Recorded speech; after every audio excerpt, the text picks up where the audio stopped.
I am so excited to be here today sharing with you my fourth birth story, including our miscarriage. So I'm just going to jump right into it because it's going to be a long one. So I've been like nervous to record this because it's so simple that it's like, I mean, it's just another day. I just woke up that day and then my labor started, and then early the next morning my baby came. It was just very straightforward and there's like no drama, and it's just very beautiful and yeah, just simple. It wasn't easy, but it was simple, and it was just very allowed to unfold how the Lord ordained it to. And I'm so, so thankful that I get to share this with you today. So, this is my daughter Hosanna's birth story.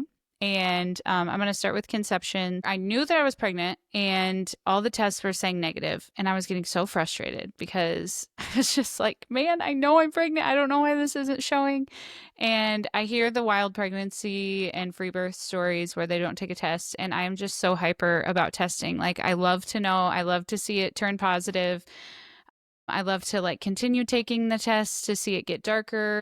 And that might be related to the fact that I've miscarried, but I mean, even before I had my firstborn, I just love taking tests. Like, I'm kind of addicted to taking pregnancy tests. So I finally got a positive on the cheap Amazon pink dye ones early in the morning.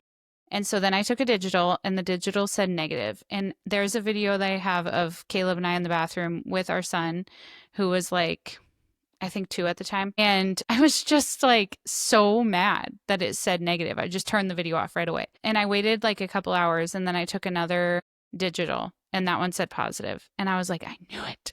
Because I had the positive that morning on the pink dye test, and then one digital said negative, and then one digital finally said positive. So once I got the word pregnant on a test. My husband is very skeptical of the 2-line tests, and he always wants to like read the word pregnant, and he doesn't believe it until it says pregnant. So after we finally got that word pregnant on the test, we were like so just in shock. And at the time we had our 2 biological kids, and then we had 3 kids through guardianship. So we already had 5 kids, and my husband was like losing his mind that we were about to have 6. And I was so, so, so excited. Like, I was crying, and I was just like rejoicing and praising God. And in the video, he was like, what are we going to do? Kind of like a face. And it's just funny because the Lord is so kind to us to give us like really simple, easy babies. And in that season, obviously, older kids are sometimes more challenging depending on, I don't know, depending on the child. But in our case, it's always been like our biological kids are very simple and easygoing. And at the time, the older kids seemed more challenging. Yeah, it was so fun. I set the pregnancy test out that said positive right next to Alexa in our kitchen, and the kids always go up to Alexa and like ask about the weather and ask about the time and look at all the things that Alexa shows them for recipes and games and stuff. And so like told them to go look at Alexa, and they found out that way, and I have pictures of that. And we went to an indoor play place that day. It was just a great day. So I did do some blood work for my progesterone levels and HCG. I went 4 times total. And after that, I just intuitively took the progesterone that was prescribed to me. I didn't work with a provider for that anymore. During those 4 times, I worked with that same NAPRO technology doctor that helped me after my miscarriage to supplement progesterone with Gloria's pregnancy. And like, quick overview, with Judah, I had early bleeding, and they thought it might have been a miscarriage, but then he was fine. It was just a subchorionic hemorrhage or hematoma, which is like a little bit of blood in between the uterine wall and the amniotic sac. And then I had a miscarriage after that. And then with Gloria's pregnancy, I started supplementing progesterone, and I had no bleeding. And then with this pregnancy, I supplemented progesterone and had no bleeding. So I think I'm just deficient in progesterone, and I've tried the foods. I also know that cortisol has a negative effect on progesterone. And so, yeah, I've had some pretty stressful pregnancies, which I'm going to go into that a little bit more in the story. It's funny because after I stopped doing the blood draws, I intuitively weaned myself off the progesterone. And then while I was preparing my notes for this podcast episode, I saw that my levels were above range, and they advised me to wean off of them at the same time that I did wean off of them. But I didn't see that note from them until I was preparing for this podcast, because I eventually just stopped going to get my blood taken, and I just started like feeling intuitively like I should probably stop taking this progesterone. Like I feel safe doing that at this point. And it was at that same time that the doctor told me, hey, you can wean off of this now because your levels look good. I just thought that that was like a cool confirmation and it was encouraging to see. So originally we didn't want to do any ultrasounds with this baby, but I really thought that I was having twins. I always think I'm having twins. I don't know why. I have this like glimmer of hope and it never is twins, which is probably like a good thing, but also I get sad. So I was trying to decide if I wanted my midwife again that I used for Gloria's home birth, or if I didn't want a midwife, and if I did want a midwife, like in what capacity. Whether I wanted prenatal care for her to come during the birth, for her to help clean up, or kind of something different. And so the ultrasound experience was wild. We went into the NAPRO technology doctor in Des Moines, but it was a different guy than the original guy that I usually see. And he literally looked at me and was like, all right, let's see if this is puppies or kittens. And I was like, excuse me? My husband and I just looked at each other and we were like, what the heck? Like, which our two young kids were with us and they like weren't laughing at his joke either. It was so awkward. He made the joke twice. And the second time he's like, if it's too weird, you can tell me. And I was like, yeah, it's too weird. So it was a really uncomfortable situation. But there was one baby, it was in the uterus, there was a good heartbeat, and I was 8 weeks at this point. So I arranged to meet with my midwife for my last home birth, and she knew that I was kind of like unsure if I wanted a midwife. I love her so much, but I knew deep down I just didn't want a midwife. And I knew from my last birth that there were a few things that I wanted to change. So every birth teaches us something, and we learn more and more about ourselves each time. And so I knew that I didn't want a Doppler. And she said she would agree on no Doppler if I didn't want that. I knew I didn't want her to bring an assistant. She agreed that she could do that. I knew that I did not want prenatal care. So we talked about checking in via like texts and calls, maybe doing 1 to 2 appointments in person. I didn't want any urine testing, any fundal height checks or anything. Like I wanted her to, I don't know. I was just very like, basically, I just want to be pregnant and have a baby. Like that's what I'm feeling called to by the Lord. And I heard another mom's testimony of her birth story where she had a midwife, but like they just like got together and talked and they didn't do any kind of tests at all. And I was like, oh my gosh, that sounds amazing. I just kind of was like laying it all out there for her. My midwife was super chill about all my requests. And we had talked like after my last birth, if you listen to that story of my first home birth, I just felt like I had to host these people in my home and I felt like I had to perform. And my midwife voluntarily left my house with her assistant twice during my home birth the first time because she could tell I was like really getting in my head. Like I was in early labor when the assistant first got there. And my midwife lived like over 3 hours away. So she took a little bit longer to get to my house with Gloria's birth. And then once they both got there, it was just like, oh my gosh. And then we had another friend come to watch the kids. And then I had my photographer. So it was my husband and I plus 4 people with my first home birth. And I felt my labor slowing down when people came over. I felt not that they were pressuring me, but I felt pressure to perform and to get this baby out because I'm thinking, you know, my photographer has all these kids. My midwife has all these kids. My midwife's assistant told me that like she had to leave work to come over and she was a waitress. And so I just felt like, oh my gosh, I'm so sorry that you're all here. Like, let me hurry up and do this. And my body it didn't completely shut down and labor didn't stop, but I did feel, and I could tell my contractions super slowed. And then when they left twice, things started picking up again. And then eventually things actually did happen and my baby came out. But I just really wanted to experience what an undisturbed birth truly looked like. And I do think I had a physiological birth with my home birth, but I knew it could get better for this baby. Like I knew less disturbance, not that my midwife or her assistant or my photographer or the friend that came to watch the kids was disturbing me, but I knew like, okay, leaving your home is typically the first intervention that everyone does. And I knew better than to do that for my last birth. But then I learned about how if you just give birth with your husband, it's like way faster usually. And I just wanted to experience like the true undisturbed home birth, like without anyone watching me, without anyone disturbing me, without anyone checking for heart tones or my midwife did cervical checks during my first home birth because I asked her to, but I just like didn't want someone else to look towards besides God. Like I knew that I said I wanted to lean into the Lord with my home births, but my actions during my first home birth, I was just looking to my midwife over and over and over again for more hip squeezes, more reassurance, telling me everything is okay, checking my cervix. And it wasn't anything that she was doing. Like she is so the opposite of a midwife, but I literally like created this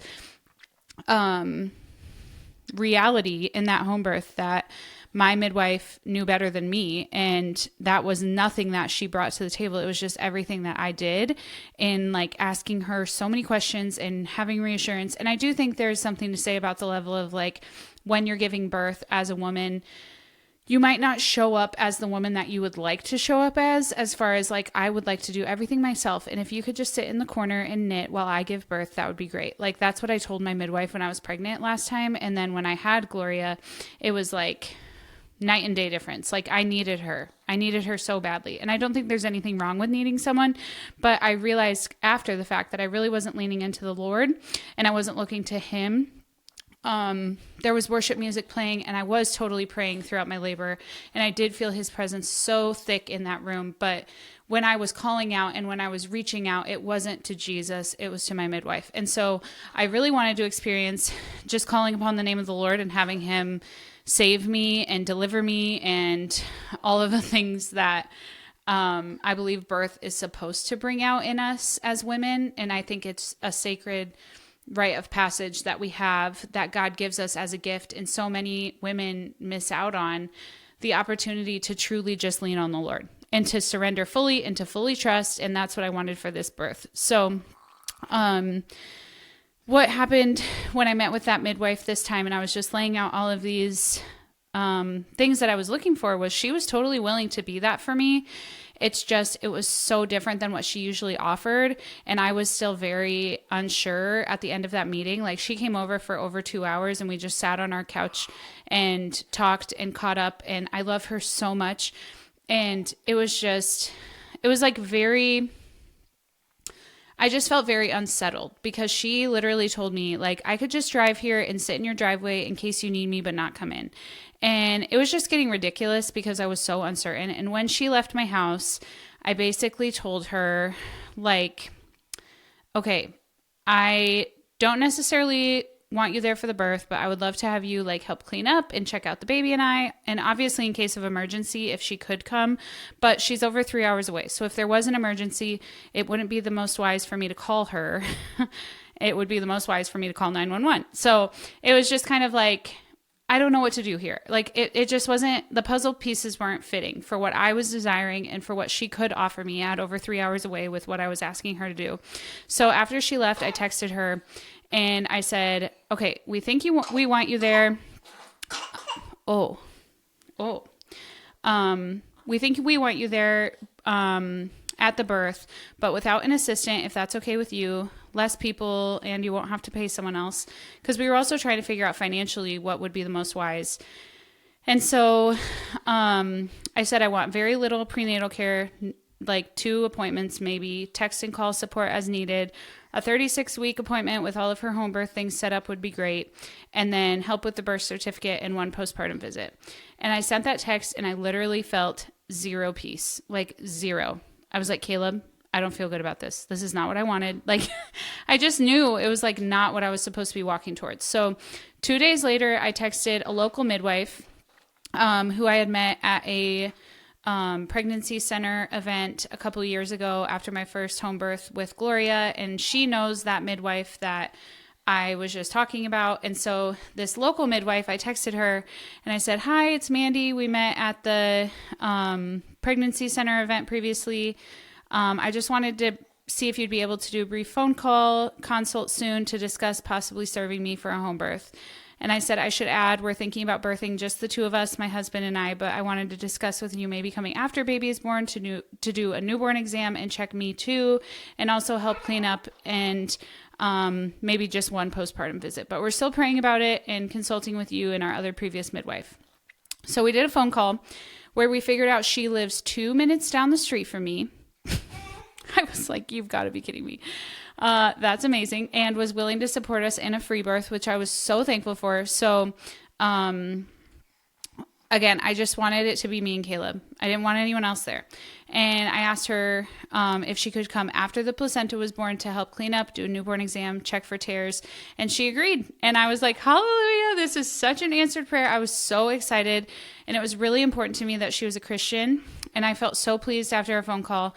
I also knew I didn't want a licensed midwife.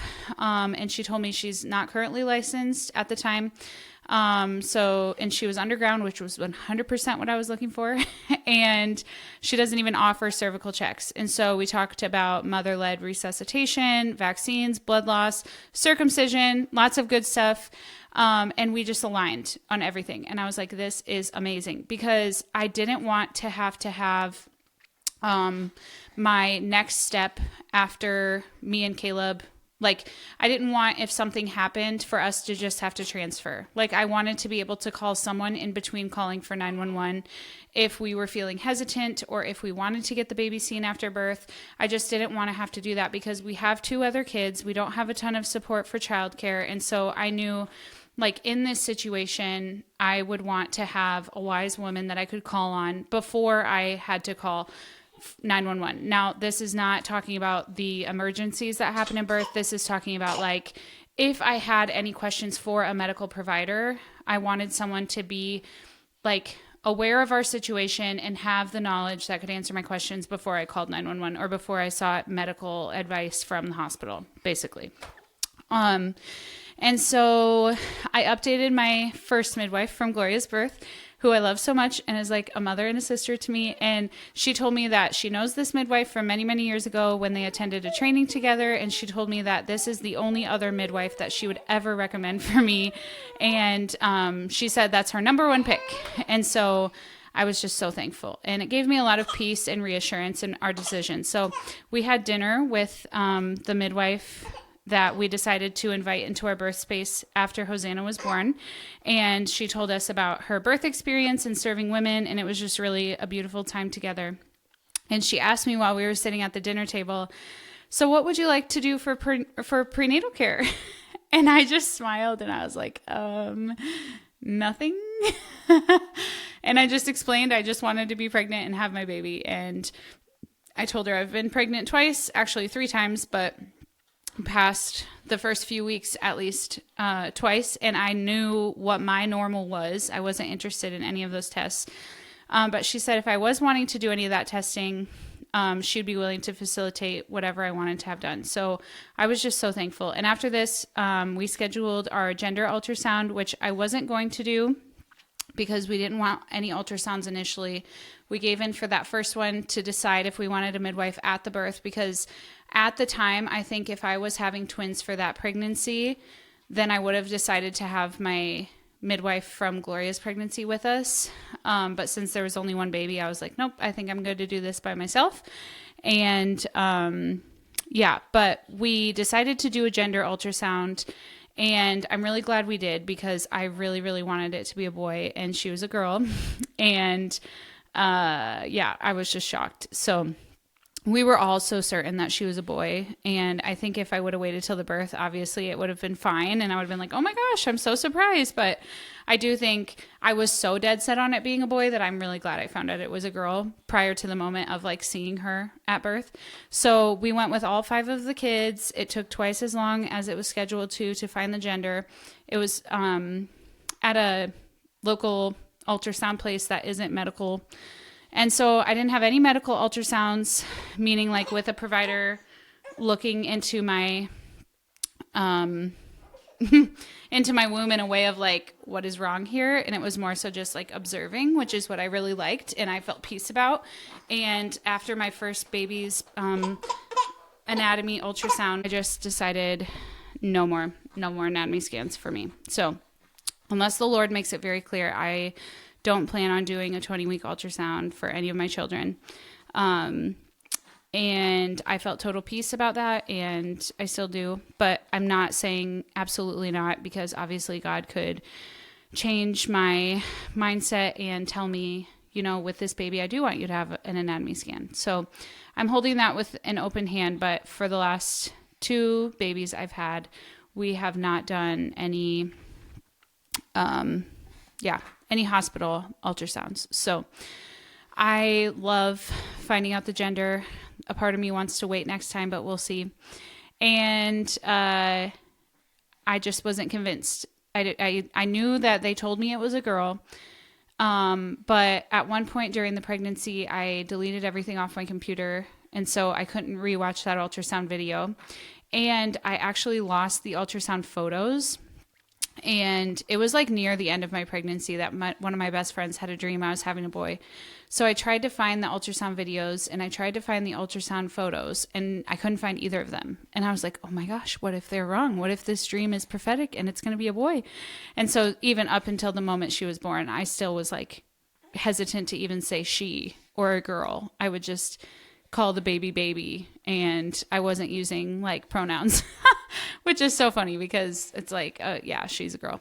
But I've been 0 for 3 for all of my kids' genders. So the rest of my pregnancy, I was mothering all 5 kids. I had 2 doula clients, one of which was my best friend and another who was another one of my friends. And yeah, I just spent a lot of time serving them both on their babies' birthdays and via prenatal appointments in coffee shops, living rooms, many voice messages back and forth. I was also throwing mother's blessings for women at my church. I threw blessings for 6 dear friends, and I also had a mother's blessing thrown for me as well, all in that one pregnancy. So that was like a lot of work, and it's just a gift. It's such a gift for me to love on women in that way, and it's also such a gift to be loved in that way. So yeah, I want to do a mother's blessing episode because the New Age movement, I feel like, has kind of like coined that phrase, but it's definitely not anything aside from like prayer, worship, and just getting together with other women. So it's really beautiful, and I had a lot of that going on. And then we were also in the process of our 3 kids through foster care and guardianship going back home with their dad, which was so emotional. Sorry, I'm like trying to pat her back to get her to stop crying. So with every single pregnancy, there's always so much going on with these kids. So with Judah, he's our firstborn. We got the oldest of the 3 kids for the first time when I was 32 weeks pregnant with Judah. And he was with us for 2 weeks and 6 days. And then he left when I was 35 weeks pregnant. So I'm like 3 weeks away from birth, and we lost our first foster child. He moved to a different placement. He just had really big needs, and at the time we just weren't anyways. So, and then with Gloria, the 3 kids, well, I had a miscarriage while I also had those 3 kids the second time, and then the 3 kids came back when I was in my second trimester with her. So then we had 2 huge speed bumps in the kids going home, and including the state asking us to consider adoption when I was 36 weeks pregnant. And then we ended up doing guardianship instead, and we agreed to that guardianship when I was 1 month postpartum. And so this is all going on while I'm pregnant. Like, kids coming, kids leaving, kids going through huge, sad, emotional heartache and just horrible separation from family, and also like growing with this family who is now some of our best friends. And then with Hosanna, the kids went home for good when I was 7 months pregnant. So very a lot going on within our home at this time. So with all this going on, I tried my best to rest and not be stressed out. It was really hard. We were struggling with trying to figure out what my husband's work was going to look like because he was having his work slow down right when the baby was due. So it was a lot.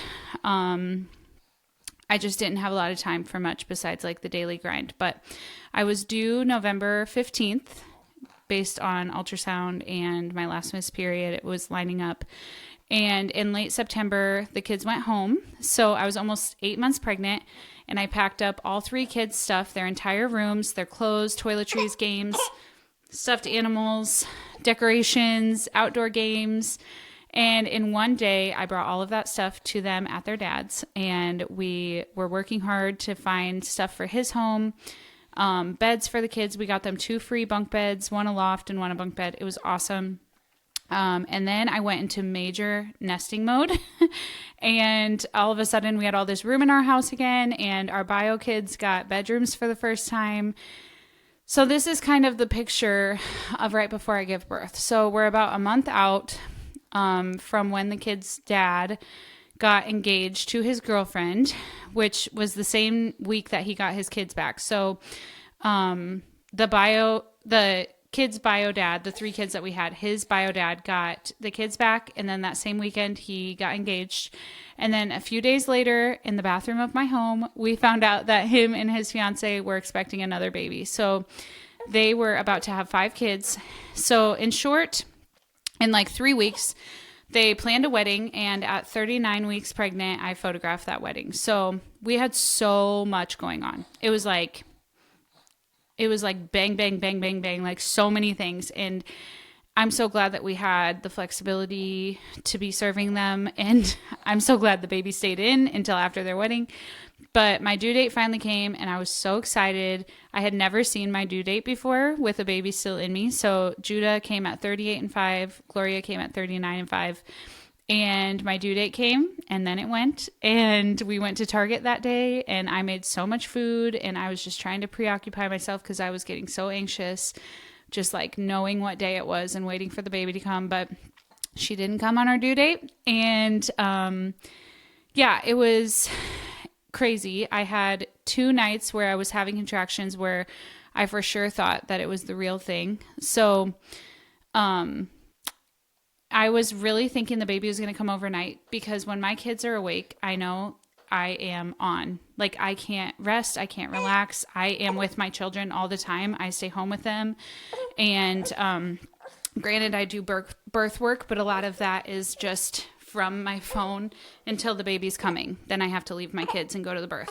At the time, I just knew, I think this baby's coming overnight. Like, there's no way during the day I'm going to go into labor. And so every night when the kids would go to bed, I would just lay there and I would nurse them to sleep. So I was still nursing both my kids during this pregnancy. So when the baby was born, Gloria was 21 months and Judah was 3, I think. So yeah, I had almost a 2-year-old and a 3-year-old, and they were both tandem nursing during my pregnancy. So basically I'm like feeling like I have triplets because I'm growing a baby and nursing 2 babies at the same time. And on top of that, I have 3 more kids in most of my pregnancy that I'm caring for. And so it was just insane. It was insane. Talking about it makes me realize how insane it is. And I tried weaning and it didn't work, and it was so hard. And I also tried to potty train during this time. It was just a lot. So anyways, one night I stayed up in bed after nursing the 2 kids to sleep, and I was feeling contractions, and I just was like, I'm just going to go to bed. If this is real, it'll wake me back up. But nothing happened. I woke up the next day. Nothing. The next night, more contractions when I was nursing the babies to sleep. And after they fell asleep, I got up and I lit my labor candles because I thought I was going into labor. I was listening to a birth playlist in the living room in my headphones, and I was moving through contractions, and I fell asleep on the living room floor, and I woke up with no more contractions. So that was sad, but I was like, okay, it's not time yet. So my in-laws come over around the time I'm like 39 weeks pregnant, 39 weeks-ish. Tons of food, flowers, cookies, paper plates, dinners, and the flowers had 3 lilies, 2 of which were bloomed and 1 was not. So I wanted to add this to my birth story because I just think it's so beautiful the way that the Lord spoke to me through this. But I kept the flowers on my stove, and I just kept watching that 1 lily to see if it had bloomed. And I was thinking about it in comparison to my cervix, and it kept not blooming. And I kept not going into labor. And I was getting so discouraged and going back and forth between, will it eventually bloom and what if it doesn't? And simultaneously, I was really wondering, what if my baby stays in me forever? What if I'm going to be pregnant forever? Or what if my baby isn't okay? But I knew, feeling my baby move and knowing from God reassuring me that my baby was fine. And I didn't have a ton of doubt, but when I kept seeing that flower not blooming, like the lies were sneaking in. So there was another day. It was when we got the first snowfall of the year. And we were going around to all these stores getting a bunch of stuff because we needed more snacks, more food. I kept prepping food, the freezer, the fridge, so that if I had a baby, that everything would be stocked. And I think I did that like 3 times because we just kept eating all the prepped food and we kept eating all the snacks and we kept eating all the frozen food. And it was just like, okay, well, this baby is staying put a little bit longer. And so I heard on a birth podcast that the mother didn't tell anyone her due date. She just said the baby will be born on the first snowfall. And then her baby was literally born on the first snowfall. Like, it was crazy. And so that day I thought that the baby was coming because I had told Caleb that story. And I was like, oh man, like we're due November 15th. Like, what if it actually is the first snowfall when the baby comes? And we were doing all that last minute shopping, cleaning, cooking. I cooked like 5 meals that day and sourdough bread, and it was like crazy. I was just insane. I was just like, go, go, go, go, go, trying to get ready. And I really thought the baby was coming because my contractions had started again, and I had never had prodromal labor before, meaning like labor before labor is actually like completing and like happening and starting and all of that. So this was new to me, but I really felt like this was it. And so, yeah, I carried on about my day, but I was having more contractions. I touched base with the friend who came to my last birth for her to come and help with the kids. And she said she'd be around if I needed her again. And she was helping me with my only child last time and then stepped into more of like a doula role, even though I didn't hire her as a doula. And I also let my midwife know that things were happening. That day I was 40 and 5. So 40 weeks, 5 days, and things fizzled out. So then it was a whole 6 more days of waiting. And everyone's texts and calls were driving me nuts. I was going so inward. I wasn't talking to anyone. I wasn't sending any voice messages to my friends. I wasn't posting on social media as much. And my lily flower finally bloomed on November 22nd. I took a picture of it, and I had a newfound hope that I wasn't going to be pregnant forever. And sleep got harder. I would nurse the 2 kids to bed every night, and then I'd just lay there with my hands on my belly, and I would try and like get this baby to come out of me, just like think about labor and try and just connect with my baby and tell her that she can come now, and just really feel peace and rest and allow for my body to experience oxytocin. I ate a lot of pineapple, and nothing was quote unquote working, but praise God, I had full trust in him, letting my baby pick its birthday, and I didn't have any fear of risking out of a home birth. Because if you hire a midwife as your provider who is licensed, depending on the state that you live in, you only have up until 42 weeks, and then she has to transfer you out of her care into the OB's care.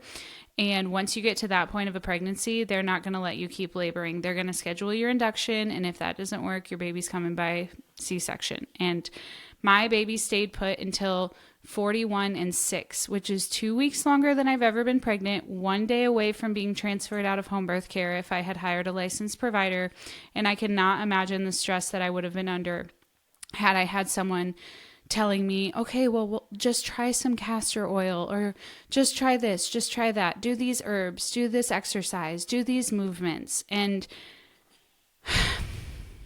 there's so much that I could say about induction, but ultimately what I want to say, and I know so many women get induced, like so many women. I don't know what the percentage is, but I think it's more than 2/3 of women get induced, and it's usually around like 39 weeks. It's not even around their due date.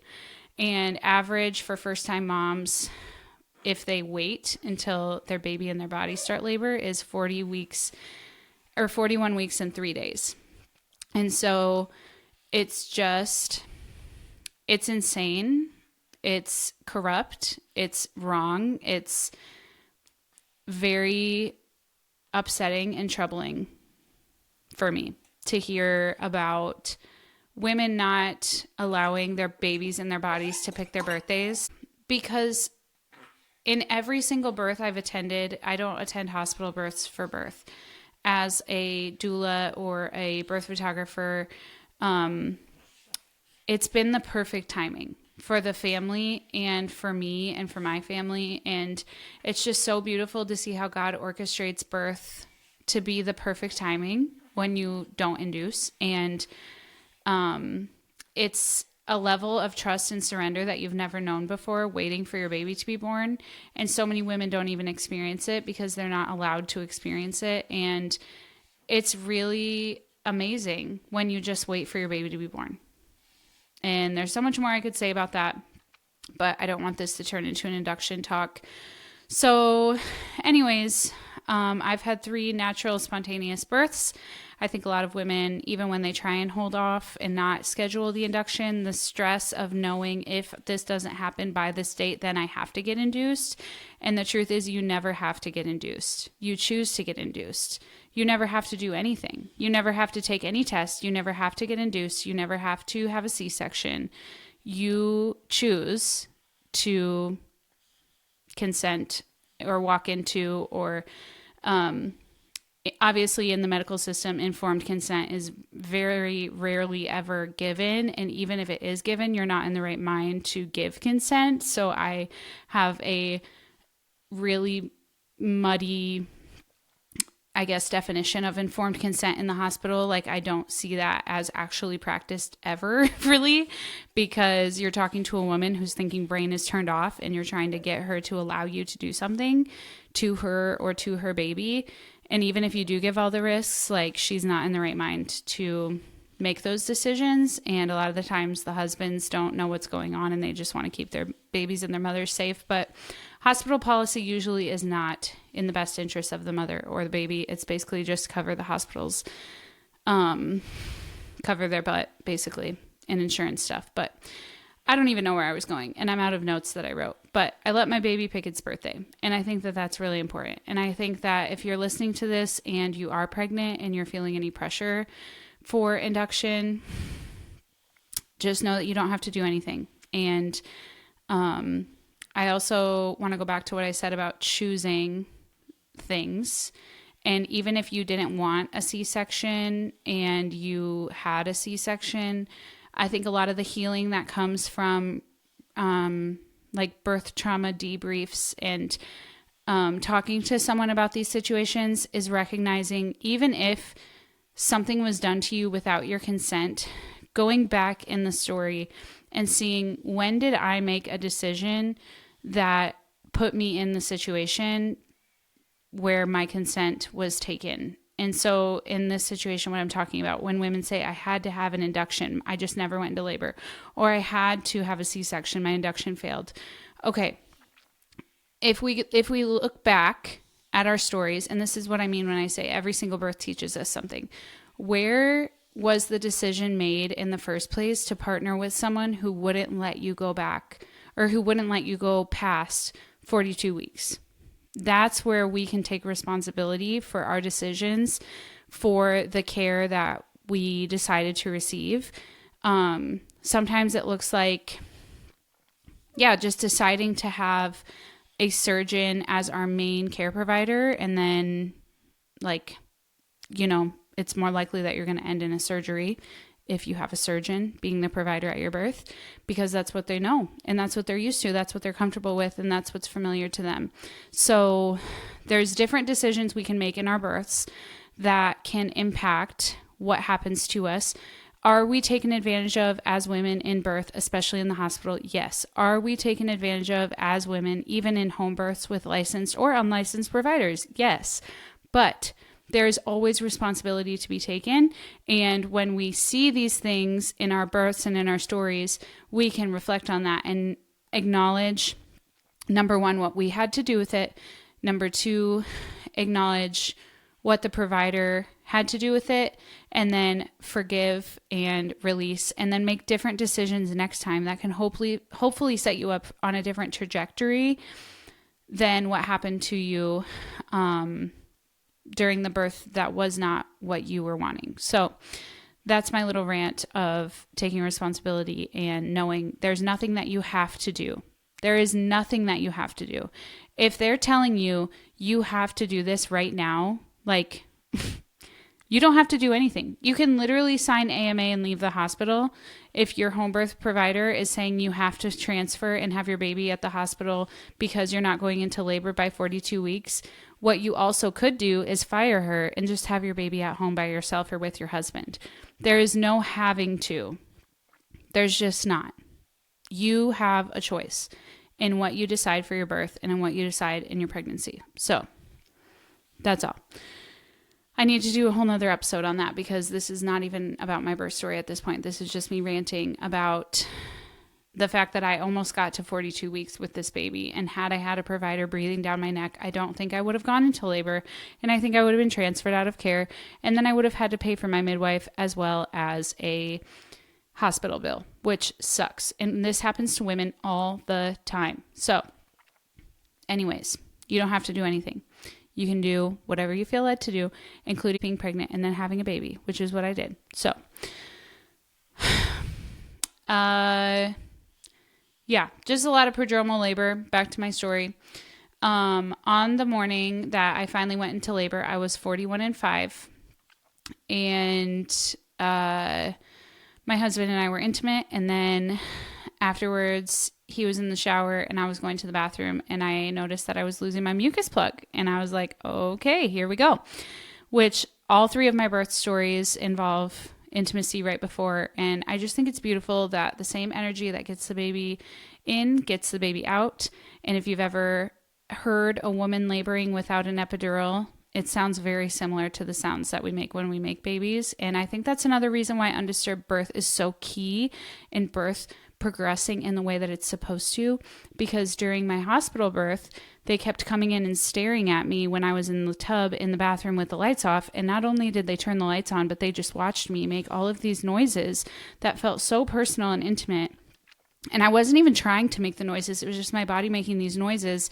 And I couldn't put my finger on why it felt so strange. And I put this in Judah's episode for his birth too. But what I noticed was that later I heard the saying, and it was like, basically when you're witnessing birth play out like how it's supposed to, and someone's watching you, it's the same feeling as what you would have if someone was watching you and your partner be intimate. And oh my gosh, that is so true. That is exactly what I felt when I was in the hospital without medication yet and laboring how I was meant to labor, how God designed me to labor without an epidural. And they were looking at me like a crazy person. And I felt like they were watching me and my husband be intimate. That is the vibe. That's the vibe. That's what you need for birth to unfold how it's supposed to, is the comfortability and the like feeling so comfortable, so safe to like basically if you can't have a bowel movement or be intimate in the space where you're giving birth, it's probably not going to end well. Like you need to be able to feel. That's why it's so important that you don't leave your home, because even when you're out in public, like sometimes it's hard to have a bowel movement. And obviously, like you feel safest being intimate with your husband in your home. And those are the hormones that make birth happen. And so no wonder birth in the hospital isn't going well, because that's not normal for you to be intimate in the hospital and to feel safe enough to be intimate in the hospital. So that's kind of like what I was going for here. And that's exactly what happened. And so I told Caleb, he was in the shower, I'm like, I lost my mucus plug, like things are starting. And then I shortly after that started having contractions. And I don't have notes at this point in my birth, but like I said, it was just another normal day. I went back through my camera roll and I saw we went downstairs, and like, honestly, it was such a normal day that I didn't even really remember what happened that day after I gave birth. And I was like asking my friend who I was with that day, I was like, what did we even do? Like, it just felt so casual that I like didn't even take mental notes of it. Like, it wasn't a big deal. It was just like I was in labor and then I had a baby. But we went downstairs where the birth pool was. We watched a little TV. I cuddled my kids. They jumped around in the birth pool. There was no water in it yet. And we were starting to realize that our kids were not going to take a nap that day. So we were like, okay, we have to go to Target for a couple of things. So we got them in the car. I think we went to Target, and then one of our kids was sleeping and the other one wasn't. And so we wanted to go to the library, but with the one kid sleeping, we went to a friend's house and we got the kids out and we just let them play for a little bit. She's like one of my best friends, and I was there at her early labor. So it was really special. And she was kind of like my doula throughout my labor or throughout my pregnancy. And she was my postpartum doula. So it was really special to be at her house during my birth. And, during my labor. I wasn't at her house when I gave birth, but I was having contractions. They were just spread out, and it was kind of weird because I would be like, wait, did they stop? And then I would have another one, and I'm like, okay, no, they're still happening. And so, yeah, mucus plug and then contractions. And we left her house around, I don't know, maybe 4:30 or 5 p.m.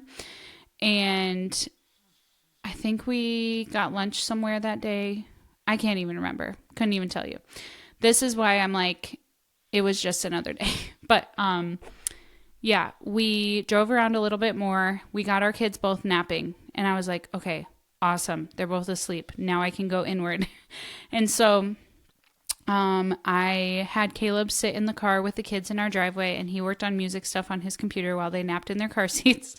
And then I just labored in my room alone for, I don't know, 3 hours, probably from around like 5:30-ish until 8:30-ish. And I have some contractions tracked in a note on my phone. I just typed the time when a contraction would start. And that way I could see how many contractions I was having. And I think from the hours of like 5 to 6, and then from 6 to 7, I only had like a handful of contractions every hour, like maybe 5-ish. 7 is when things started picking up. So from 7 to 8:30-ish, things were more often, and I was getting on hands and knees, kind of like swaying. It was dark in my room. We just had a lamp on, like really dimly. And Caleb just stayed in the car with the kids. And that was an awesome part of my labor. I have never been fully alone during labor before, and I really wanted that because in my first birth, we were in the hospital. I was never alone. And then my home birth, I went into the room with Caleb to cuddle for part of it, but there were people in my living room, and I just felt very like nervous things were going to stop. And so with this, I was just like, I'm in labor. I'm just chilling, and I'm going to have a baby soon. And I felt very peaceful, and it was still early enough labor that I was like on social media and texting some friends and sending voice messages. And yeah, I didn't go too inward at that point yet. But I got up around 8:30 and we had pot roast in the crock pot, and this is February. So it's like cold and snowy, and we have a pot roast, and I'm in labor, and it's just so beautiful. And, Caleb brought the kids in, and I could hear that they were out there. So I got up, we ate some pot roast, and then I told him that I wanted him to start getting the birth pool filled up while I tried to get the 2 toddlers to sleep. And this was like the hardest part of my labor because of like frustration because I had some melatonin because I had a birth that I had to go to, I don't know, around like 32 weeks pregnant. And because I had that birth, I had bought melatonin just in case I had to go overnight, because the kids usually rely on me a lot throughout the night to support them to sleep with nursing. And, yeah, I'm just like the main parent at nighttime. So if I had to go to that birth, I needed that melatonin. So I had some of that because we never had to use it because that birth ended up being a morning birth. And I gave the kids each like actually a quarter of a serving of these melatonin gummies because they're, I just didn't feel peace giving them that much. So I gave them a quarter serving. I nursed them both to sleep. Throughout contractions, I would like have to have them pop off like from nursing, and I would get on hands and knees and sway back and forth. And I just kept saying, Jesus, Jesus, like throughout my contractions, I just kept repeating the name Jesus. And my kids were like looking up at me from the bed, like, what is going on? Like, what is my mom doing? And we had watched so many birth videos, so I knew Judah kind of knew what was going on because he was 3 at the time, but my daughter was still like not even 2. And she was just staring at me like, what is going on? And I was like vocalizing and moaning. And yeah, it was so hard because they were not going to sleep. And I think I nursed them for like an hour and a half. I'm not even kidding. During labor. And nursing makes contractions more intense. And so things were really ramping up. And it was just crazy. And I found out during that time while I was in my room before I started nursing, I guess back up a second, that the person who supported me in my first labor with the kids and who was going to come and help with the kids, she told me that she couldn't make it to my birth and that she just didn't feel comfortable coming since there wasn't a midwife. And I was so thankful for that because I thought I was going to need help with the kids, but because it was an overnight birth, it was just perfectly fine that she wasn't there. And I knew that like the people that were supposed to be at my birth were going to be there. So I did contact a really good friend who knows nothing about birth to come over and take pictures with my camera. So we were in contact that night and she ended up being there, but it was just her taking pictures and then me and Caleb and then my son. So my son, I gave him another dose of melatonin. So he had a half because he had 2 quarters. Or maybe I gave him a half plus a quarter at that point.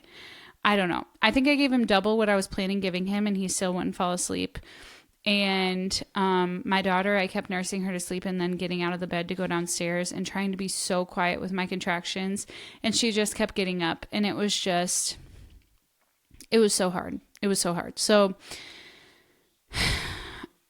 I guess that part of my labor was the most difficult, even though it wasn't the most intense part with contractions, just because they would not go to sleep. And it was getting really frustrating for me because I just wanted to go downstairs and I wanted them to be in bed. And then I would get so relieved because I would sneak out and then I would just hear these little footsteps and I'm like, go to sleep. So yeah, I wanted them to go to sleep so that Caleb and I could be together. By the time I ended up going downstairs, it was 11 o'clock. So I think from like 9 to 11, I was with the kids. And then I think it was around 11 that I went downstairs. I could check my camera roll, but I don't want to have to like pause the podcast and do that. But yeah, I think probably 11 or 11:30 I went downstairs. And in between this, I was just kind of swaying in the kitchen. I had gotten a text from my midwife from Gloria's birth that one of my really good friends needed prayers because she was being transferred for the hospital. And I'm actually going to have her on the podcast soon to share her story. But I got that text right before I went downstairs and got in the pool. And I'll let my friend share her story. I'm not going to share any of that. But I texted my midwife back and I was like, oh my gosh, I'm praying. And then I said, also pray for me because I think I'm about to enter transition.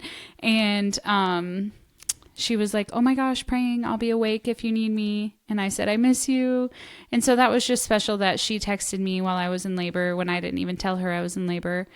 And yeah, just connecting with her felt really sweet. And my midwife was aware of what was going on. We got in touch with her too and let her know so that if and when the baby came that night, that she might be able to come over and serve us. And so there were a few contractions in the kitchen that felt really intense. And I just had so much movement in my hips during this labor, just intuitively moving my hips back and forth, rocking on hands and knees. And I swear to you that almost every single contraction during this labor, I said Jesus' name over and over and over and over. There were a couple I didn't, and I'm telling you, they were more painful.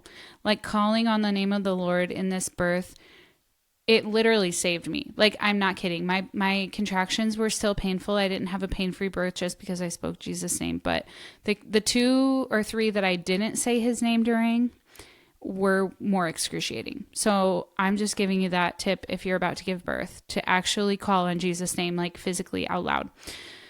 So I remember having a couple of contractions like that. And then my son came. He wasn't going to bed. I was like, whatever, just come downstairs. The room that I was going to give birth in with the birth pool has a TV in there. So we just let him turn the show on with no sound and he watched TV. And I was downstairs for only like 30 minutes before my friend got there. And her name's Abby. So Abby got there to take photos and videos, and I need to be better about sharing them because they're just so sweet and so special. I have so much content I'm just like sitting on from this birth that I haven't shared. But she got there around midnight, and I was in the water, and I was being more mindful this time to remember to get out and go to the bathroom, because during my first birth at home, I just was so scared of getting out of the water. So this time I was moving around more in the pool. I was getting up and going to the bathroom. I think I got up 2 or 3 times. I think once before Abby got there, maybe, and then twice while she was there, or maybe I only got up twice. I don't know, but I got out of the pool on my own without someone like dragging me out, which was new, because I knew I needed my bladder to be empty in order for the baby to come out, because I think that's what held Gloria in a little bit longer, because I was trying to pee in the pool, because they said like you could pee in the pool or you can get out, and I couldn't get it to happen when I was having Gloria at home, so I had to get out, and then eventually she just came in the bathroom on the floor.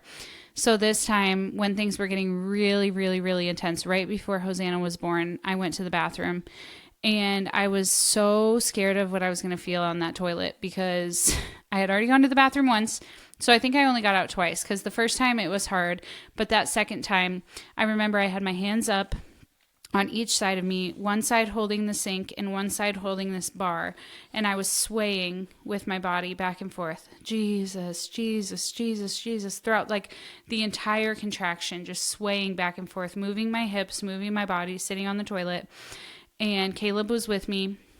And then I went back into the room, and I had dropped onto this little like footrest that we had next to the pool that Caleb was sitting on. And I had a really intense contraction, and Caleb did counter pressure for the few that came, like when I was out of the pool. But I really didn't rely on anyone but God during this birth. Like, I had a few contractions with counter pressure, but otherwise I really called on the Lord, and he really did help. Like, he really did help me in this birth. And I was physically saying, like, Jesus, save me. Jesus, help me, help me, help me. Like, I was repeating Jesus' name. Jesus, save me. Jesus, help me. Jesus, please, please, please, like, let my baby come. And I was talking to my baby. And I was so reliant on the Lord. So it was beautiful, and I loved it, and I wish I could do it again. I'm excited, hopefully, Lord willing, to have another baby, so that I can do this again. But yeah, I was on hands and knees over this footrest thing, and Caleb was doing counter pressure. And after the contraction was over, I jumped back in the pool, and I just kept checking myself and trying to feel for the baby's head. And I knew that it was coming soon because of the noises I was making, but I just wasn't feeling her. And so then I felt it. I felt her drop. I felt her head. And I told Caleb she's coming. And I can't even explain how cool it was, but my body pushed her out. And it was so intense, but it was like such a relief, because it was like I felt her head, and she was just coming, and it was just like, oh my gosh, my baby's coming right now. And so I told Caleb, I'm like, she's coming.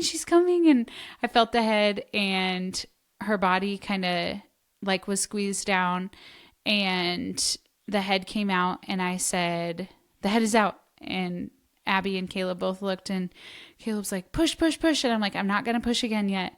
And it was literally less than like 10 seconds after that she was born. Like, it was so my body doing it. It was the only time I've experienced the fetal ejection reflex, and I was pushing along with it, but it wasn't the same as like when I was strained pushing with Gloria, where she came out. It was like this baby's coming whether I push or not. And so I just partnered with my body, and it was so cool. And she came out in the water, and I was on hands and knees kind of against the side of the tub, and I flipped over, and Caleb went to grab her, and I was like, wait, let me grab it, because I said it instead of her, because I still wasn't convinced it was a girl. And so I pulled her up out of the water, and I untangled her cord from her neck, and it was wrapped, I think only once or 1.5 times kind of around her body. And she was so beautiful. I was just like, oh my gosh, I did it. And it was so fast. Like from the time Abby was there until the baby came out, it was like a little over an hour. And so I think it was 1:32 a.m. and my baby was born, and my son was in the room, and Judah was present for this whole thing. I didn't really talk about him much, but he was watching that movie, and then he was helping scoop my poop in the pool, and he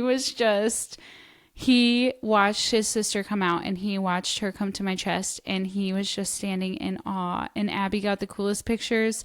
And yeah, he was 3 at the time, like 3.5, and it was just so special. And he talks about it all the time. I'm not even kidding. He talks about birth every single day, and he tells me his favorite parts. He says, my favorite part of your birth was the poop. And I'm like, great.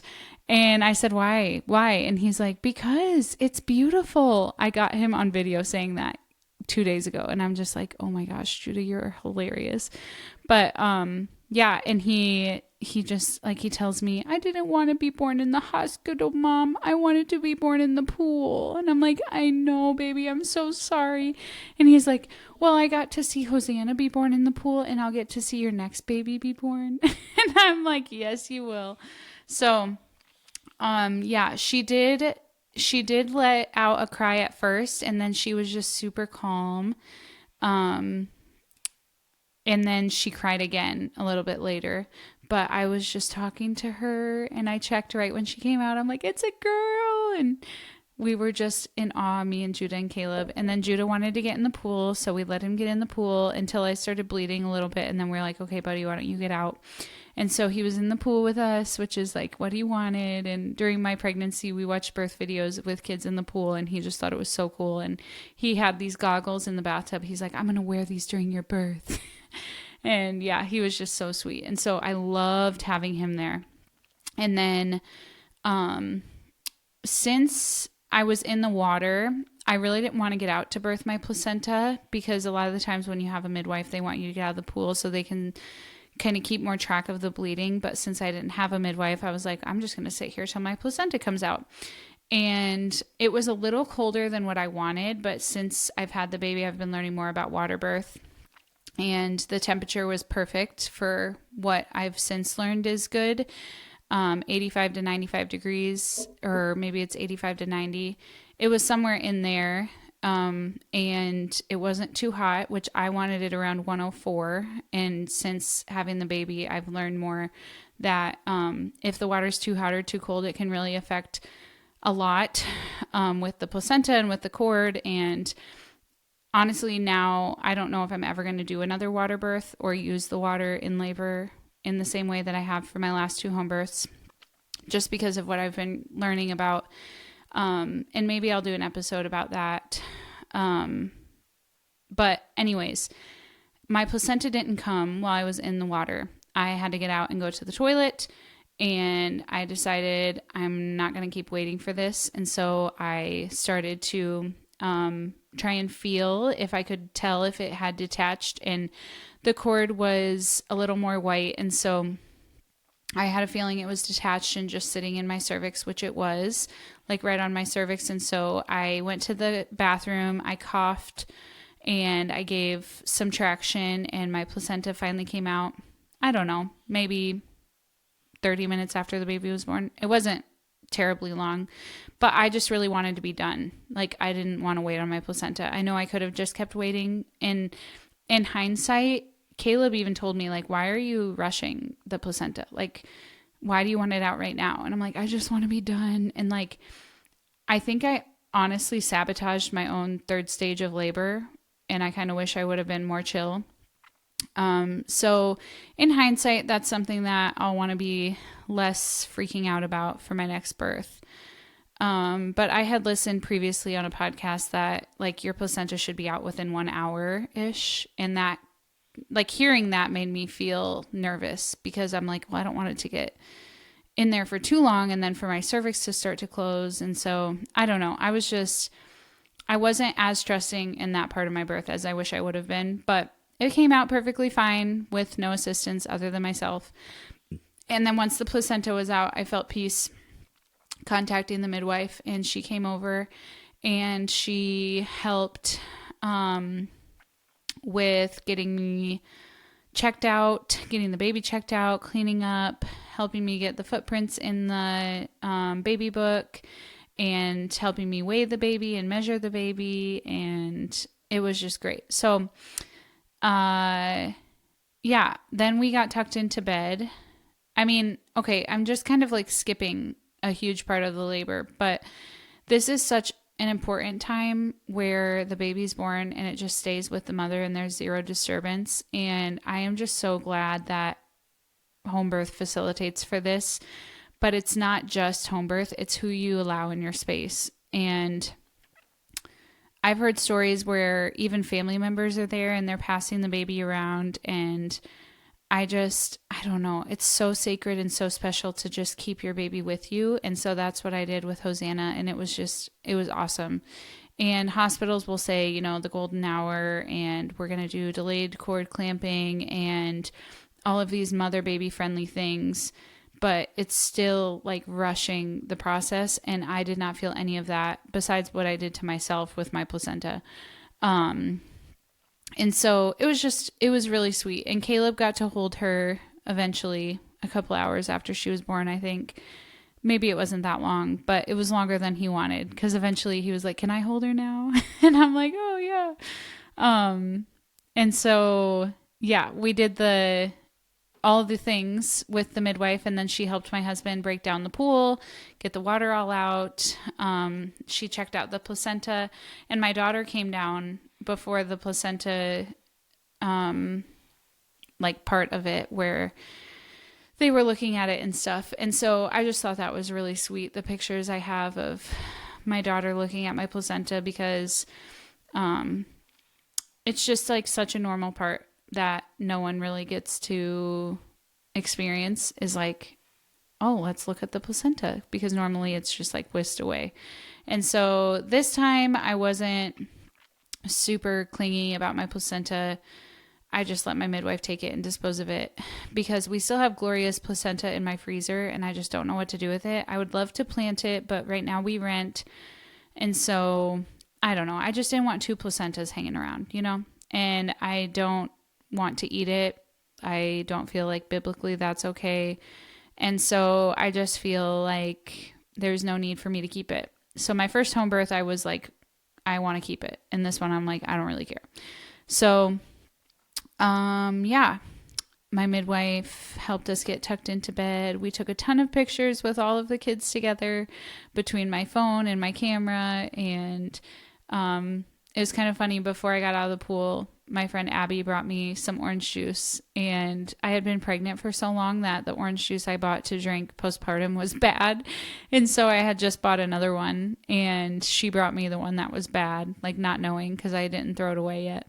So my first drink after birth was like rotten orange juice, which was funny because I just took a drink and kind of laughed, and I'm like, it's bad. And Caleb like died laughing, and he helped Abby get me like the one that was good. So yeah, it was so beautiful, and it was so simple, and it was just very, I don't know.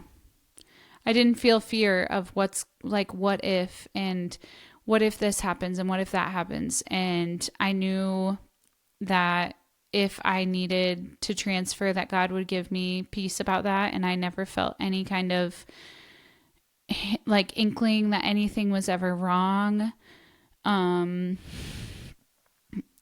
Yeah,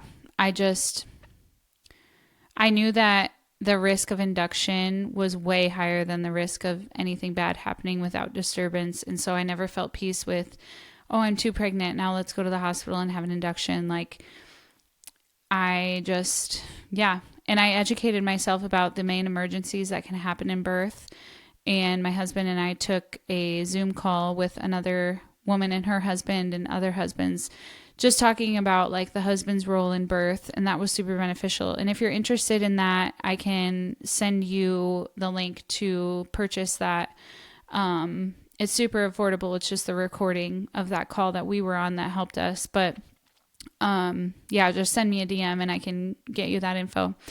But basically, that was our birth. And we all got tucked into bed with me and the baby and our other two kids. And it was like 4 a.m. and we were all dead tired. And that was challenging.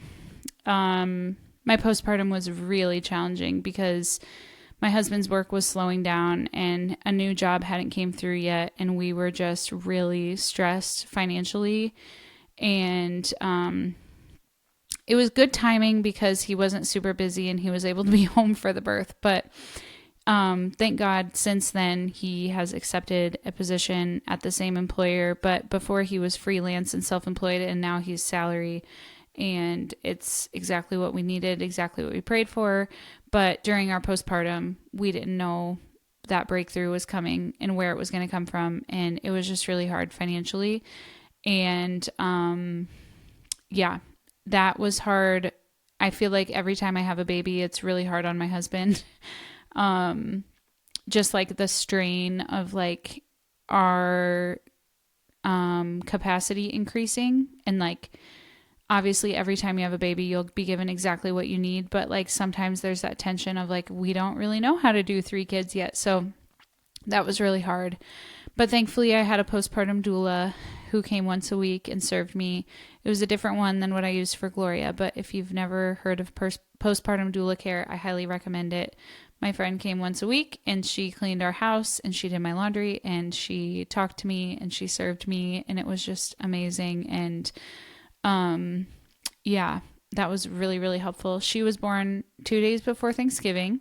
So I got to hold my little squishy baby and eat my pumpkin pie with my whipped cream, which was like my biggest prayer was like, I just want her to come before Thanksgiving and I want to have a little baby and I want to eat pumpkin pie. So we stayed home and we just spent the day on Thanksgiving at home. And, my dad came, my mom came, Caleb's family came, his mom and his dad.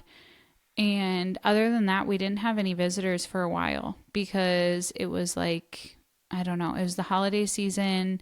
It was winter. A lot of our friends were super busy. And a lot of our friends were like going through sickness too. So it was like, oh, we would love to come, but we're sick. And yeah, it was just, it felt like a more rough postpartum than what I experienced with Gloria. Just because of all these things. But I am so thankful I had my postpartum doula. And overall, I felt really great physically after birth. Like I didn't have any issues whatsoever. And yeah, we took the baby to like her newborn exam. Well, she did the newborn exam at home with our midwife. And then we just took her in at like 2 months to establish care with our pediatrician. And she was kind of shocked that we had an unassisted birth. But she was encouraging. And so that was good. You could just tell in her face, like, you didn't have a midwife. Oh my gosh. And she said, well, the biggest risk is bleeding. And I'm like, well, that typically happens due to intervention. So yeah, but a few resources that I used for my unassisted birth. Number 1, my biggest recommendation is Home Birth on Your Own Terms by Heather Baker. And she just came out with a Christian version with no nudity in the photos. And it's called Birthing with Faith, I think, or Birth with Faith or Birth by Faith. Just look up Heather Baker, Birth Faith or something. It'll come up. That book is amazing. That's literally all that you need, truly. And I had some tinctures in case of bleeding. I did take some, I think, motherwort during transition because I was kind of freaking out. And also Rescue Remedy is helpful if you're losing it during transition. And then There's a couple of other tinctures, Shepherd's Purse and Angelica, depending on if the placentas came out or not yet. And that's all outlined in the book. So I had all those tinctures. I took one preventatively, but I didn't have any excess bleeding that I dealt with, and I felt perfectly fine. So, and then Audrey Ross on Instagram, A Joyful Birth is her handle. She has amazing, amazing resources. So she has the father's role in birth video that was super helpful for Caleb and I. And she also has a birth course. She has one-on-one coaching. She is just the best. And I'm actually in a birth mentorship with her right now. So I would highly recommend you look into her content. And also Freebirth with Jesus on YouTube. They have YouTube videos of birth stories where women have their birth with just their husband, only relying on the Lord as their midwife. And it's so, so beautiful. Like, I think there's only 3 stories right now, but they're about to start a new season on May 1st. So I'm really looking forward to those. And then hopefully my podcast will be a resource for you as I continue to add stories, and I'm hoping to feature a lot of free births. So, yeah. And during my pregnancy, I listened to a lot of the Free Birth Society's podcast. I do not listen to the intro music or the outro music, and there's a lot of episodes I turn off. I try and use my discernment as far as which episodes I listen to, but there is a lot of new age hippy dippy witchcraft, very demonic. And I currently don't listen to a lot of their stuff anymore, but I do still like a lot of the people that they interview, and I just have to discern from some of the stuff that the host says. So, my belief, obviously, is that God made our bodies to do this, and that it goes best when undisturbed. And so that was my mindset going into this, was just that I believe that God made my body for this, and that I don't need medical intervention until I do. And I didn't see any signs of needing that. So that is my birth story and conception and postpartum. It's probably too much medical care for the free birth people, and it's not enough medical care for the medical people. So either way, it's probably going to make some people upset, which I'm like, whatever. I did exactly what I felt like God was leading me to do in my pregnancy. And now I'm super passionate just about helping women give birth at home with just their husbands and without a medical provider, if that's what they're desiring. So if that's something that you're looking into, I would love to have conversation with you. And that is Hosanna's birth story. Thanks for listening. I hope that you have a great day, and I hope that this blessed you and brought you some new knowledge, new insights, and maybe just some encouragement to trust God in your birth and allow it to unfold exactly as He's designed. And yeah, whatever level of care you decide to have, however much or however little, as long as you feel like that is what you're being led to do. But may I just encourage you that you don't need anyone in order to give birth. Your body will give birth if it is left alone, and your body expects for you to birth your baby at home. Your baby expects to be birthed without interference. And I really do think it goes best when we just listen to what the Lord has for us and we're obedient. So that is my prayer for you. So thanks for listening, and we will talk soon.